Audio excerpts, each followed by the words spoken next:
बिहार सरकार ने आंगनबाड़ी सेविका और सहायिका बनने का तरीका बिल्कुल बदल दिया है। सहायिका सेविका की बहाली को लेकर लगातार शिकायतें आ रही थी, जिसके बाद बीते दिन कैबिनेट की बैठक में बिहार सरकार ने सेविका सहायिका की बहाली की प्रक्रिया और शैक्षणिक योग्यता को बदला है।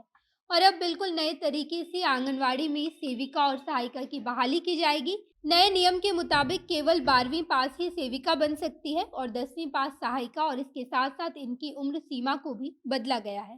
सेविका सहायिका बनने की उम्र सीमा 18 से 35 वर्ष होगी, और वहीं पर 65 साल की उम्र आते आते सेविका और सहायिका दोनों की सेवा खत्म हो जाएगी। बीते दिन मंगलवार को मुख्यमंत्री नीतीश कुमार की अध्यक्षता में कैबिनेट की बैठक बुलाई गई थी, और वहां पर 31 एजेंडों पर मुहर लगाया गया, जिसमें से सबसे महत्वपूर्ण सेविका सहायिका की बहाली को लेकर लिया गया निर्णय था। जिसके साथ साथ सभी तमाम तरह के निर्णय लिए गए। सब कुछ इस वीडियो में आपको विस्तार से बताएंगे, लेकिन उससे पहले नमस्कार, मैं नेहा चौधरी कैमरा पर्सन विशाल के साथ, और आप देख रहे हैं जनता जंक्शन।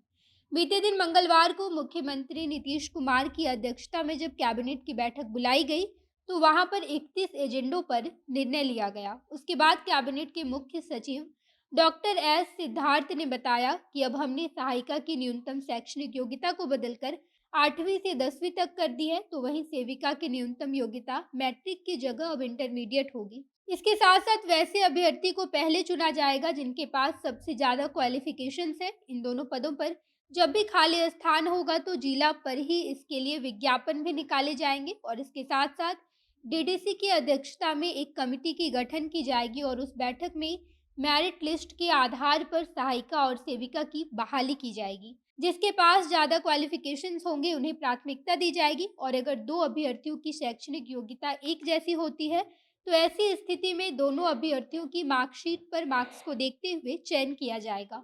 और अगर कोई आपत्ति होती है तो उसे दर्ज करवाने के लिए भी समय दिया जाएगा, और उन आपत्तियों को दूर करने के बाद ही फाइनल सूची बनाई जाएगी। इसके बाद ही फाइनल सूची के आधार पर आम सभा की बैठक में चयनित को नियुक्त किया जाएगा।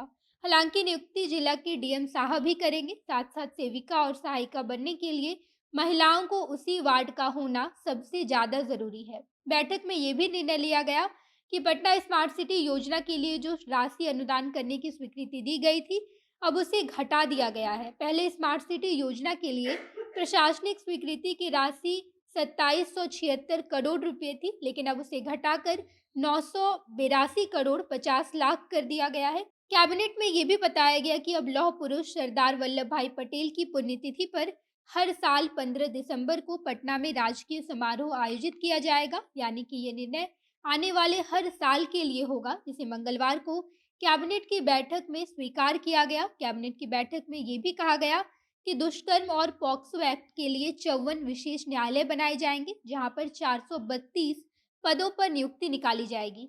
इसके साथ साथ बिहार में मद्य निषेध से संबंधित निर्णय के लिए भी 8 विशेष न्यायालय को स्थापित किया जाएगा, जहां पर केवल मद्य निषेध से संबंधित मामले को ही देखा जाएगा। और इन सभी 8 न्यायालय के लिए 72 पद पर नियुक्ति ली जाएगी। बैठक में ये भी बताया गया कि पटना के जितने भी क्षेत्र प्राधिकार के अध्यक्ष होंगे उन्हें ही राज्य सरकार का सचिव या फिर उससे ऊपर के अधिकारी बनाए जाएंगे, और बाकी के जितने भी जिला या फिर पटना को छोड़कर बाकी शहर में जितने भी क्षेत्र प्राधिकार के अध्यक्ष हैं वो पहले की तरह डीएम ही बने रहेंगे। कुल मिलाकर बात यही है कि कैबिनेट की बैठक जब बीते दिन मंगलवार को रखी गई तो उसमें कुछ विशेष तरह के निर्णय लिए गए हैं, जिसमें सबसे महत्वपूर्ण सेविका और सहायिका की बहाली को लेकर बनाया गया नया नियम था।